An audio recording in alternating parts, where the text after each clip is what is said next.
කොහොමද ඔයාලට? ඉතින් ඔයාලට පේනවද මෙයාගේ හැඩ? ඔයාලට පේන්නේ මෙයා කවුරු වගේද? පිරිසියක් වගේද? ඉතින් නෙදර්ලන්ඩ් වර්ග ගත්තොත් නෙදර්ලන්ඩ් වර්ග කියන්නේ හදන්න අමාරු වර්ගයක් නෙවෙයි. හදන්න ආස හිතෙන හරි අපූරු ලස්සන වර්ගයක් තමයි නෙදර්ලන්ඩ් කියුරෝ කියලා කියන්නේ. ඉතින් ඔන්න මේ කියුරෝ රැජිනගේ මල් 3කුයි පොහට්ටුවකුයි එක්ක ලස්සන මෞෂාකයක් තියෙනවා. ඔන්න බලන්න මෙයාගේ හැඩ. ඉතින් ඔන්න ඕන කෙනෙකුට මෙයාව දෙන්න පුළුවන් පොට් එකත් එක්කම.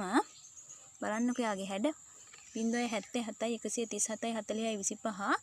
ඔන්න හිරුට කතා කරලා මෙයාව වෙන් කරගන්න පුළුවන්.